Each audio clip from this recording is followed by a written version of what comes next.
Il a 31 ans. Il nous vient de Turquie. 1m83 pour 80 kilos. Profession, boxeur. C'est son 5e combat officiel. Il jouera les blancs. C'est le capitaine de l'équipe nationale turque de chessboxing qui contribue au développement du chessboxing en Turquie. S'il vous plaît, du bruit pour Dogukan Cinar.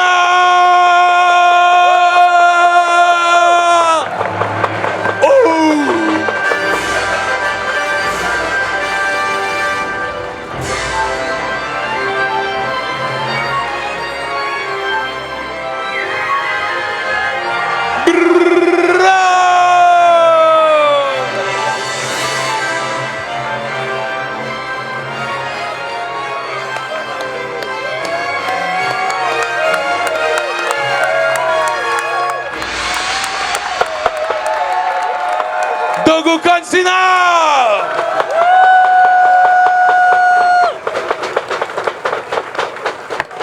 Ok, ça va mieux au niveau du son, t'es bon toi? Ouais, il me dit nickel, ok c'est nickel. Tu peux m'envoyer le 2e jingle s'il te plaît Paul? Face à lui, il a 26 ans, il vient d'Allemagne, 1m65 pour 80 kilos, 1500 LO. C'est son 2e combat officiel, il jouera les noirs. Dans la vie, il est éducateur. Une énergie incroyable. Sur son compte Instagram, il fait des saltos, une vidéo sur 2.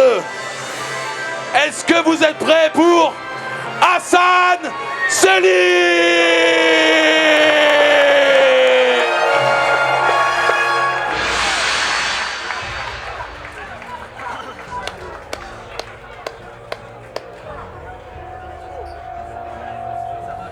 Oh, ho, ho! Was that a cartwheel?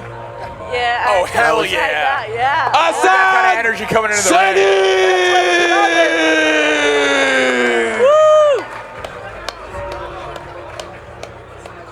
Le cabaret sauvage, est-ce que vous êtes prêts? On lance ce 2e combat. Let's go!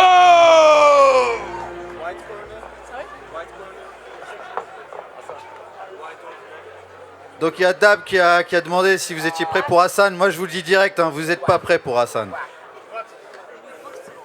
Merci. Yeah, this would be the black corner. Ok, Karl, donc on a 2 joueurs de 1600 à peu près chez les blancs et eux il a annoncé 1700 il a annoncé 1700 pour les noirs et 1600 pour les blancs, donc qui pour écho hein. C'est ça, mais je pense qu'en fait Dogukan en fait il a quand même l'expérience des échecs sur Hasan. Hasan c'est plus un joueur qui va se limiter sur internet un petit peu. D'accord, c'est plus un voilà, alors un joueur en ligne. Dogukan il a quand même il a vraiment cherché à s'améliorer aux échecs. Il c'est évidemment un boxeur avant tout et quand il est rentré dans le sport et qui s'est pris au jeu quoi. Il veut devenir meilleur aux échecs et on a vu un progrès net. Alors bon c'est parti là il finit d'or. D'accord, très bien, merci. Oui, bah c'est le... Donc là, la façon dont se développent les noirs, c'est normal, Karl. Moi, j'aurais sorti mon cavalier, l'autre cavalier, en fait. Mais Alors, c'est possible, c'est un peu rampant. Alors là, attention, donc là, le cavalier et le fou... Donc le cavalier et le fou attaquaient le même pion. Vous le voyez, c'est le seul pion qui est protégé uniquement par le roi. Donc il fallait le défendre et la meilleure manière de le défendre, c'était bien de sortir le cavalier sur le... Donc voilà, on dit cavalier au bord, cavalier à moitié mort, mais bon, il faut pas être aussi, disons, littéral. De temps en temps, c'est la meilleure défense et puis on va rebondir plus tard.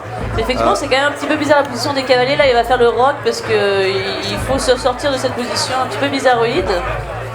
Tu vas sortir où le cavalier après, Karl?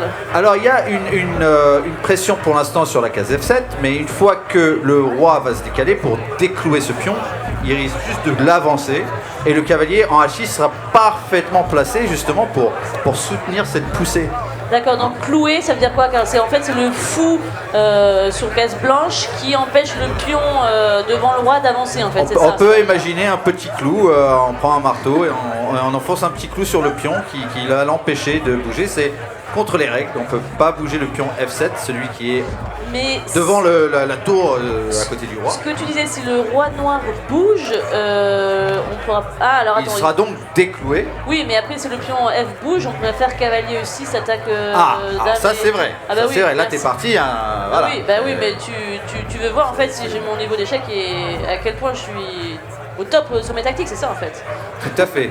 Donc attends, il s'est passé des choses sur l'aile dame, donc maintenant vous savez tous ce que c'est l'aile dame. Il y a eu un échange de pions, donc la colonne B s'est ouverte, la colonne B c'est là où la tour blanche vient de se positionner. Alors il y avait une attaque directe sur le fou qui a été bougée. C'est très bien joué. Il propose l'échange de ce fou qui était si embêtant depuis tout à l'heure, qui mettait toute la pression sur l'aile roi.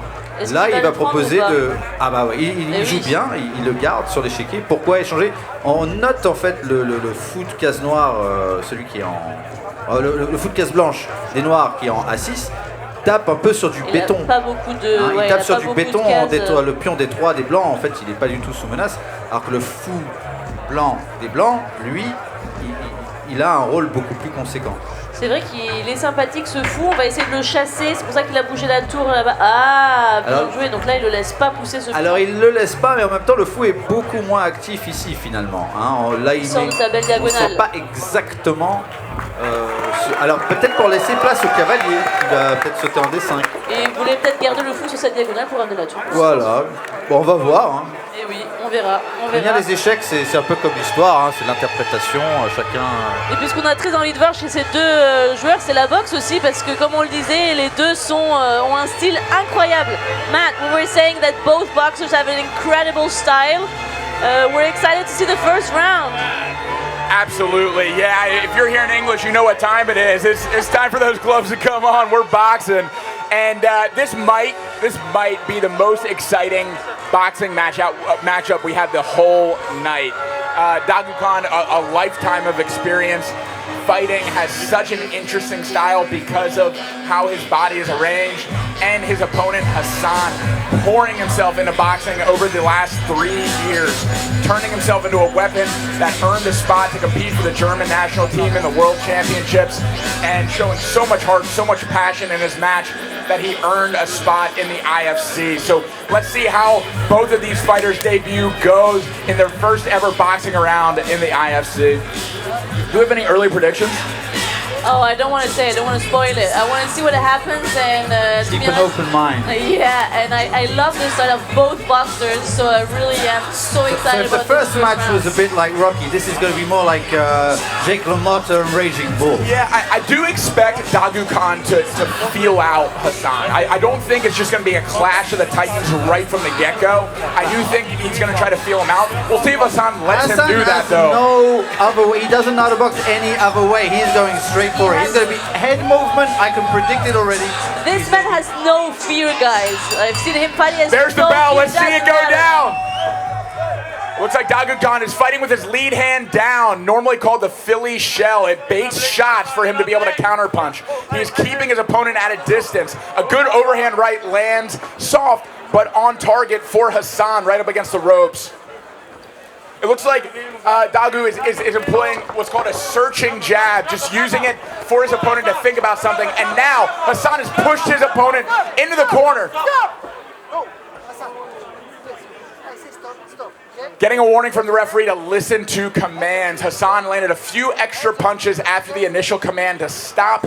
Getting caught up in the heat of the moment, it's normal, especially for a first fight. A feint with a jab and a lead hook over the top. It looks like he has switched to a southpaw stance. Now his right foot, right hand is forward, left is back. Let's see if he continues in a southpaw or if he's going to keep his opponent guessing by switching stances again and again, which he just did. What do you do against a fighter like this? What do you do when he switches sides like that? Yeah, you don't try to play his game. You don't try to think too much about what he's doing. You try to dictate your own game plan. Oh wow, he's avoiding the shots real nicely. So maybe some inspiration from a Tyson-style fighter, down nice and low, head moving, ducking, bobbing, weaving, getting in tight to land those inside hooks and overhand rights. It's like if you're tall, you have to be tall, you have to make yourself taller, and if you're smaller, you have to make yourself smaller. That's right. And Dogukan definitely controlling the pace of this match. He has composure, he's showing his experience, he keeps switching stances, keeping his opponent guessing. As he rushes in like a bull, he's pivoting out to the side like a matador. He's doing a really good job controlling the pace and the center of the round right now. Now he's letting them fly. He feels comfortable with his guard down, which is one of the fun things about watching Dogu fight, is he fights with his hands down a lot, which baits a lot of shots. But I like Hasan's style. He is incredible. He's just flying around him, isn't he? Well, and you can tell he's calculating his opponent. He's figuring him out. He's trying to dictate his style, which is bull rushing, pushing his opponent into a place where he can land a series of punches. Sorry, go ahead. Dogu's making it difficult for him, but Hasan is getting a few opportunities with that style. What were you saying? I was going to say, in Hasan, you have to, he is a bit shorter, and that is something that he has to deal with, right? Because his opponent can reach him before he reaches him, so he has to come inside, and as Carl said, make himself small and come inside, right? He has no choice but to get those punches, actually. Yeah, and I just want to point out a beautiful check hook that just landed for Dogu as he was retreating, and the guard was coming down, and Hasan was coming in. He landed a check hook right on the temple. Again, showing experience. I love how Hasan is avoiding. And there's the bell. First boxing round in the books. Ok, du bruit le cabaret, encouragez-les un peu là. Oh. What a treat. I think we saw more or less what we expected from Dogu. A little bit more composure, showing his experience, being able to gauge his opponent's advances. I think we saw a few good shots land by Hasan when he was able to dictate his style, push Dogu up against the ropes, and land shots inside and over the top of the guard. So that overhand right is definitely a big one to look for, especially because Dogu fights with his hands down. That overhand right is going to be there, and if Hasan can rotate his hip, get his whole body involved with one of those overhand rights, it could be the match. One punch is all it takes to completely turn the tides of what's otherwise a really well-controlled round by Dogu. That is definitely the style of the fighter. That's what he's looking for. He doesn't make any kind, he's not pretending to fight otherwise, But what choice does Hasan have, right? He has to enter like this and get those punches. Hasan has no choice but to get in there, right? To get under, yeah. Yeah, he's trying to bulldoze and bull rush. So it's tough against someone like Dogu, especially while Dagu's fresh, because he'll sidestep and pivot like we saw in that first round, which makes Hasan kind of have to chase him in circles. Ok, on retourne aux échecs. Et c'est reparti. Donc le dernier coup, les blancs ont décidé de garder le fou sur la diagonale de là où ils ont chassé la tour en fait, pour rester avec le fou au centre, on va dire. Alors ça c'est un coup un tout petit peu bizarre de la part des noirs de jouer fou F6. Ça, ce fou généralement on va le garder pour justement dans ce cas là où il vient de jouer F4. Quand les pions vont s'échanger, tout d'un coup ce fou va devenir extrêmement fort. Là en F6 il est légèrement vulnérable. Est-ce qu'il n'y a pas une paire de pièces là? Alors là, en l'occurrence, c'est. Alors il y a aussi D7 qui est en prise, donc il y a beaucoup de. Attends, tout à l'heure il n'y avait pas fou prend C3 là, le fou noir prenait le cavalier blanc, ça marchait pas ça? C'était plus simple. Bah oui, non? Ouais. Donc les noirs ont raté un gain de pièces en 1. Ouais, il fallait juste prendre un tout petit peu plus de temps et c'est là où on voit l'inexpérience en fait. C'est que c'est pas. Il se crée des opportunités, mais. Donc la diagonale du fou s'est ouverte, il a attaqué le fou en prenant le pion et en fait il y avait une pièce tout simplement en prise derrière, mais effectivement il a joué trop vite comme tu dis. En fait il a pris le mauvais parce que on dirait que ça marchait aussi de prendre celui-là, sauf que il y avait juste trop de pièces en prise. Donc là on est bien à matériel égal. On est 3, 4, 5, 6, on est à matériel égal.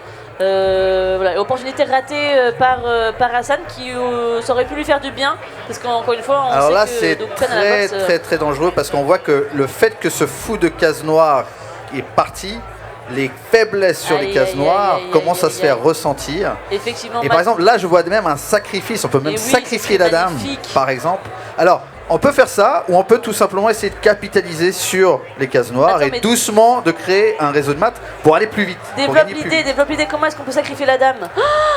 Il peut tout simplement aussi juste attaquer ce cavalier, lui dire au revoir. Dame prend cavalier, il peut faire dame prend cavalier, sacrifier sa dame, l'autre dame reprend. Alors ça c'est vrai, mais il y a une simplification. Et cavalier échec, il l'a fait, il a sacrifié la dame. Il a vu la tactique, il a sacrifié sa dame pour le cavalier, dame reprend et maintenant c'est cavalier échec et ramasse la dame au prochain coup. Donc il l'a vu, c'était une tactique en 2 coups qui était, ma foi, pas si simple à voir. Matt, what do you think? You don't get to see triple forks like that very often, man. That's beautiful. What a setup and what a conversion. Waouh, donc tout à l'heure, il y a quelques coups, Hasan aurait pu avoir une pièce de plus et maintenant il se retrouve avec une pièce de moins. C'est une histoire de gérer la cadence, de prendre son temps. En fait, je pense qu'il n'est pas en train de si mal jouer, c'est juste qu'il est en train de jouer dans une cadence qui lui convient pas. Il faudrait juste qu'il ralentisse un peu. Les Noirs ont joué trop vite, Hasan a joué trop vite. Toutes les pièces vont facilement rentrer en jeu. Maintenant, les tours vont se doubler pour pouvoir pénétrer donc dans le camp adverse. Et on voit encore ce fou du côté des Noirs qui finalement ne fait pas grand chose. Il va être difficile à ramener ce fou là où l'action se passe. And the moves are playing themselves for Dogu. I mean, just one after another, advancing, putting his pieces into play, finding that incredible tactic, sacrificing his queen in order to go up a piece, and getting the king in a lot of danger. The king's just out in the open, right next to 3 power pieces by Dogu. What a dominating chess round. What do you guys think? Yeah. Did you see very one-sided, definitely. It's a shame because there were a lot of opportunities for Hasan. He's just not trying, he's making the opportunity and then he's not capitalizing on it. He's just playing too fast. He's playing at a pace which he's not comfortable at, and he should just be slowing down. It shows one of the things I love about chess boxing is someone's personality and style in one often mimics the other. You'll see someone that's very aggressive, comes forward a lot, wants to press time, the advantage, the ring generalship, and then you see them play chess. It's like, oh, he's rushing. He has a time advantage because he keeps coming forward. He keeps playing aggressive. But maybe a style like that could benefit, taking a step back, engaging a little bit more composure, and we'll see what happens in this next boxing round. Maybe Hasan sticks with his nature.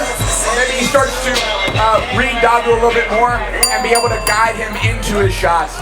And also a piece down at chess doesn't mean anything. After a boxing round, anything can happen, of course. And here it is. I mean, already pushing him into a corner, you see the urgency in Hasan's demeanor. He's down on the board, which means he has to go up in the ring. Well, this is where chess boxing differs a little bit from chess and boxing. Is that maybe having a great position at chess is going to make your opponent take a lot more risk, and it might be a downfall. Incredible advances by Hasan. That head movement, dodging side to side, missing the shots of Dogu to getting tight and land big shots.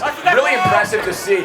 Very active style in these first 45 seconds. It'll be interesting to see if he can keep up this pace, which, judging from the last World Championships, he is usually able to. He can, he will. That's why we love him for those movements. And another beautiful check hook landed by Dogu, followed by a hook to the body. Full of experience. That body shot was full of experience. Looking for that liver shot. Again, there it is. But look at those movements from Hasan. I love it. Left, right, going down. Dude, I'm worried about this cameraman up by the ropes.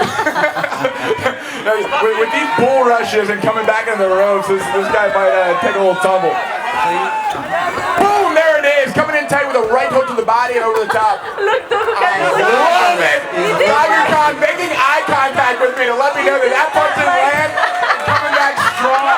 What a personality and in total control of this round. And that's another reason why we love Dogukan. We've seen him fight in 2019 and he had this incredible style as well. Not looking at his opponent and just throwing hits like that. It is incredible.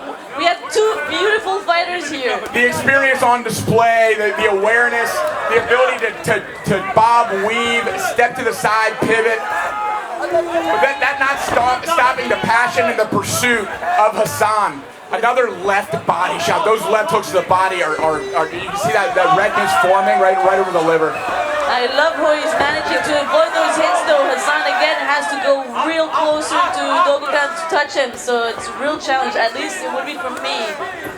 But this is where boxing differs from other sports. Even if you are losing, you're less technical, you're actually having a go at it, you're actually living, experiencing something, you know, profound. Oh, this is life fully expressed. It's total war with mind and body, and it's when I feel most alive. You know, I know you both have experience in the ring too, so speak to your own experience, but I never feel more alive than when I'm in the ring, like these guys are right now. Well, I'm nearly dying when I'm on the ring, man, but I'm just there for survival. And those are the last 10 seconds. Sneaky jabs in between the guard of Hasan, and Dogu fighting with his hands down again, in control of this round. Another advance comes from Hasan, and there's the bell, the end of the second boxing round. More exciting boxing on display right there. What did you guys think? You have to give it to Dogukan. It's just like he's walking in the park. Like this is just for him an everyday occurrence, you know? Yeah. Some guy, raging bull, you know, going straight at him. He's like, yeah, whatever, you know. Highlight of the round for me was when he heard my commentary, disagreed with it, made eye contact with me as he landed a few shots, and oh my God, what a show he put on. But gotta commend Hasan, never stopped coming forward, never deterred, and never we're will. about to go into the next chess round. He doesn't know how to. Anything can happen on the board or in the ring. So far, Dogu had the advantage on both the board in a material advantage and a positional advantage, and in the ring, winning those two boxing rounds handily. We have two really cool specialties. Hasan's move is left, right, left, going low, going forward. This is Hasan's style. And then we have Dogu who's just hitting without looking at his opponent. Incredible fighters. So cool to watch. Ok, retournons à la partie d'échecs. En fait, voilà, là on pourrait se dire que c'est peut-être dangereux parce qu'il vient de jouer roi G6 et qu'il y a deux pièces d'attaquer. La vérité, c'est qu'en fait, il suffit juste d'en défendre une. Donc, par exemple de cette bagarre-là. Quel calme, il arrive à revenir après la boxe, après un round hyper intense et calmement, premier coup, il prend un pion, il l'avait peut-être déjà vu, mais en même temps, même pendant la boxe, il avait l'air assez calme. Je suis impressionné par le calme de Dogukan, des pièces blanches, il joue calmement et bien, vraiment bien. D'ailleurs, le vainqueur en fait de cette partie entre Dogukan et Hasan va combattre contre Kamel. Ah oui, exact. Matt, you want to say something? Matt is burning. Yeah, there seems to be a position that is close to mate. So with this some rook kind coming of mating net, yeah? Yeah. So what would you play? I would play rook. F6 check, right? F6, exactly, and then the king kicks back, and then what's your next move? So that we bring the Donc Matt, il y a un réseau de maths. They can hear us. Ils peuvent? Non, ils peuvent pas nous entendre. In the last round. Okay, let's. Non, mais je pense que tout à l'heure il y avait un The problème. mating net is kind of there. The king doesn't have too much breathing space, it's true. Le roi, il a pas trop d'air. Voilà, mais je pense pas qu'il y a vraiment Je pense que c'est beaucoup plus facile de faire comme il est en train de faire, de tout liquider, de tout simplifier. Là, je jouerais un coup comme H4 pour, disons, consolider en fait l'histoire du fou, de rien perdre. Et la tour va venir faire le ménage. Là, ça sera plus du Pac-Man que des échecs. Donc là, il ne faut pas perdre ce fou parce que le fou est attaqué. On a échangé pas mal de pièces, mais on n'oublie pas que le roi noir attaque le fou blanc. Donc pour l'instant, les noirs ont une pièce et quelques pions de moins, une pièce et deux pions de moins. Mais il faut que les blancs protègent ce fou dans l'immédiat. Ah, il l'a oublié. Il l'a oublié, donc il va récupérer. Parce qu'il y avait échec aussi. Regarde, il y avait tour prend G2, échec protégé par le fou dans son coin là-bas. So he was answering that threat of rook takes G2, and he's doing it that way. But now after the exchange. Non, pour français, Karl, on a parlé beaucoup en anglais là. C'est vrai, ouais. Après l'échange des tours, le fou sera logiquement perdu. Le fou sera perdu, mais est-ce qu'on rentre dans cette finale avec deux pions de moins? Il ne veut pas. Oui, parce qu'on rentre malgré tout dans une finale avec deux pions de moins. C'est vrai, donc il garde ses pièces, c'est logique. Il garde ses pièces pour faire durer la partie au moins. Il espérait peut-être que Dogukan avait oublié la pièce, mais il ne l'a pas oublié. Donc on reste malgré tout avec une pièce et 2 pions de moins pour les noirs. C'est ça. Ça va être difficile, mais chessboxing, tout est possible. Mais il a quand même refusé de récupérer cette pièce. Pour, se donner en fait, peut-être le plus problème, de il chance. faudrait au moins, par exemple, que Dogukan ait moins de temps. Là, s'il avait ne serait-ce qu'une minute de moins, on pourrait espérer que... Mais malheureusement, autant il y a un spectacle, je pense qu'au niveau du résultat, il n'y a pas vraiment... C'est vraiment égal au temps, effectivement. Donc, si Hasan arrive à déboussoler suffisamment Dogukan à la boxe, tout peut encore arriver malgré tout. Une pièce de pion, on s'en fiche. C'est le but du jeu, hein. C'est le but du jeu.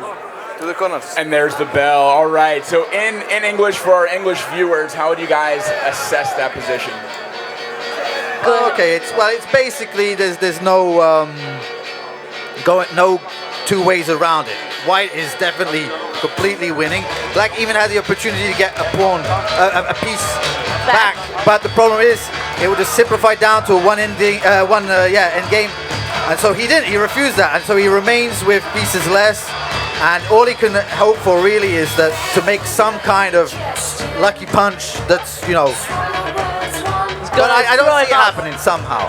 I think it's a great show, but I think that there's not much suspense when it comes to the result. Anything can happen with one blunder or one punch. Exactly, that's what I think too. But Dago has shown that he is in control of the boxing so far. He looks like he's in great shape, better shape than I've seen him in the last World Championship. So I don't see fatigue coming into play. But we are seconds out from our next boxing round, and we're about to see if Hasan can close the distance on the chessboard and in the ring. In just a few seconds, we have the notice from the referee, we have the bell, and the boxing round begins. Hands down with Dagu with a hand behind his back. Oh, he's having some fun here. He's boxing with one hand only. Good pivots, good check hooks. He's back with 2 hands because against Hasan, you can't box with one hand, Matt, can you? Very composed, even with big, fast shots coming from Hasan. From all directions. Landing body shots. Oh, he's looking like Dogukan's got mad, but he's starting to smile like he's it when putting on a does that. show for the fans. Nothing wrong with that. Overhand shot lands for Hasan. He knows the ring so well, just throwing himself against the ropes and coming back. What's happening here? I didn't understand. A warning from the referee, leading with the head and a potential headbutt. He's going full bull style, head down and entering, but back to that is southpaw. why we love him. Oh yeah, back to southpaw. I love the focus in his eyes, watching the head movement, trying to pick the pattern, knowing when it comes in, turning his opponent. He has an answer to everything. Putting on a clinic. He knows what he's doing, but still Hasan is afraid of nothing. He doesn't know the word fear. And I love the different styles of jabs and lead hands that Dagu is throwing. He's throwing some quick ones that make his opponent kind of snap his head back. He's throwing some blinding ones that kind of crowd his opponent's vision so he can land a heavy shot behind. Big boxing being IQ. really diverse with his shots. I still think that against such an experienced boxer, Hasan is doing an amazing job here. And I kind of Great. hope... Left hook to the body, left hook to the head, land for Hasan. I gotta say, I kind of hope it lasts until the last boxing round because that is really cool to watch. Yeah, I love seeing Dagu get mad at shots being landed, any shots being landed on him, and then coming back with a flurry of his own. He's mad at himself in those cases, isn't What he? an incredible pivot, step off to the side, and landing where the hole is with his cross. Big right hand lands for Hasan as he gets pushed into the corner, but Dagu already turning the position again. What do you think, Carl? Yeah, they're really good. We love it. All right, we are only 30 seconds left in this round, seeing some great action for both fighters. The biggest shots of Hasan's fight so far being landed in this round, and Dagu showing dominance in positional control. He can take those hits, he can take them. 6, 7 shots in a row landed. Not with a lot of power on those shots, but landing them and making Hasan have to think and react to them. Big right hand lands, Dagu can roll with it. finding shots to the body. Go to the body a little bit more. Like he is getting inside. And there's the bell. Big round of applause for these two fighters, these warriors in the ring. Woo! Like, it seems to me like each time he's coming in, he is still trying to go upstairs. When he should try and come in and maybe go a little bit for the body first. To your point, when he did land that round, he landed to the body first and then to the head. He made Dagu, think about his body. He pretty much fights with his hands down anyway. But he landed one of the one that I remember the most is actually right there. The left hook to the body, the left hand upstairs. Both land not with a ton of power because he's having to move and come forward. His feet aren't planted, so his hips aren't fully rotating into those shots because Dagu is a moving target. But those were the strongest shots of his fight so far. So he's starting to find some success as he's coming in with these relentless pursuits, these bull rush style advances. There it was again. But Dagu, with that busy jab, those check hooks, the pivoting, the lateral movement, showing his experience, showing just so much more boxing IQ and acumen from literally decades of doing this. And here we are coming back to the chessboard, about to assess the position again, but White with a clear advantage. Yes, absolutely. On va passer en français. On attend que Dogukan remette son casque pour être sûr qu'ils n'entendent rien. Donc ils ont des écouteurs, puis des casques par-dessus. Donc ce qu'on disait que il y a un avantage à la boxe et également aux échecs. Ah, il a échangé la paire de pièces. Tout à l'heure, on pensait qu'il avait refusé de récupérer cette pièce qu'il avait en moins pour garder le plus de pièces possible sur l'échiquier, garder la complexité de la position. Mais il a échangé. En même temps, ce fou n'était peut-être pas génial. Ce cavalier était très fort au centre. Donc il a fait le choix de l'échanger pour avoir ces deux pions doublés qu'il mange. Les deux pions doublés, c'est faible parce que ça ne peut pas se protéger l'un l'autre. Donc il commence à récupérer un tout petit peu de matériel. Bon, il avait quand même une pièce et deux pions de moins, donc il lui reste plus que, je vais dire, maintenant il a même égalité de pions, donc il lui reste cette fameuse pièce en moins. Ce qu'on va voir par contre très vite, c'est que les blancs ont la tour derrière le pion et le pion qui va aller très très vite à dame. Ah, il a sacrifié le fou, c'est vrai. C'est la simplification. En fait, il est un peu pareil dans la boxe et dans ses échecs, c'est qu'il aime simplifier les choses. Pourquoi se casser la tête? Et il s'est passé des choses très très vite malgré tout, donc les noirs avancé leur pion à dame également et il a décidé effectivement de rendre la pièce. Alors est-ce que c'est si clair? Est-ce que c'est vraiment gagnant? Parce que la tour... non. Ah mais pourquoi? Quelle erreur, mais oui, il fallait courir. Il avait un seul coup, les noirs avaient un seul coup pour empêcher le pion de se transformer en dame. Il fallait qu'il ramène la tour le plus vite possible pour se mettre devant le pion. Donc là on est d'accord que c'est du Pac-Man. Là, malheureusement, là c'est vraiment fini. Encore une fois, je pense qu'il va simplifier. Il a juste à sacrifier. Il va même pas faire ça. Non, il va juste avancer, il va faire dame. Voilà, il va faire des échecs. Il va finir par mater. Quel dommage. Hassan, il avait un coup. Il a peut-être joué encore une fois un petit peu trop vite. C'est marrant, Hassan, il continue à jouer vite, même avec son pion. C'est un peu dans son style de boxe. C'est vrai. Il ne se pose pas. Quel dommage. Il avait un coup pour bloquer ce pion. Là, ça peut faire mat très très rapidement. Ou alors est-ce qu'on peut penser à un pat? Un pat, c'est quand le roi, un des deux rois d'ailleurs, n'a plus de cases. Il respire plus en fait. Il respire plus, il n'a plus de cases sur lesquelles aller, mais il n'est pas en échec, donc c'est tout simplement. Là il y a mat en deux. Là par contre, il n'y a plus de cachette pour le roi malheureusement. C'est l'escalier. Ah, il n'a pas besoin de cet échec. Mais bon. Il prend son temps. On va voir. Il y a peu de chances qu'il fasse un pat, l'air de bien maîtriser. Et c'est fini. Ladies and gentlemen, we have a checkmate in our second chess boxing match of the evening. Let's hear it for these two warriors. That's the other thing that caught our eye with Hasan is like he's really, really noble in defeat. Like there's absolutely. He's a beautiful fighter. Absolutely. Exactly. And of all the matches tonight, I did not expect this one to be finished by checkmate. I thought this one was going to be settled in the ring. So it's cool to see Dagu express himself in chess, go up a piece, simplify the position, and work his way to a checkmate.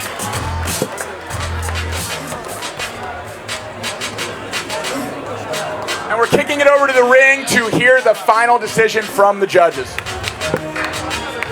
Ok. On lui laisse 30 secondes. Vous pouvez déjà applaudir nos deux combattants, s'il vous plaît, pour ce match de fou.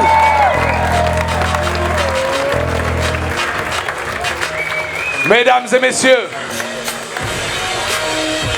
le cabaret sauvage, vainqueur par échec et mat, Dogukan Cinar.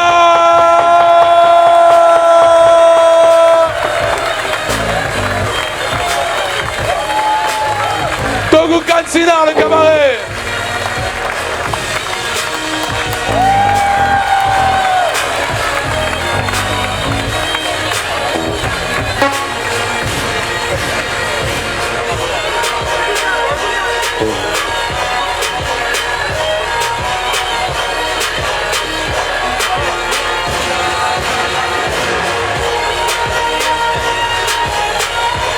Okay. Hasan, congratulations. Sorry, it's over by chess. How did you feel the fight? I feel it wonderful. I thank you guys. It was amazing. I really thank you. It was amazing to fight for you, fight for Germany. I thank you. Did you enjoy, friends, and the public, the audience? My English not so good. What do you say? Did you enjoy this audience? Do you like it? Yes, I can. On a un niveau d'anglais tous les deux, on est en galère. Okay, Dogukan. So, congratulations. What do you say? Merci. Bonjour. Did you say it in French? Okay, I'll say it in French. Okay. Paix à la maison, paix dans le monde.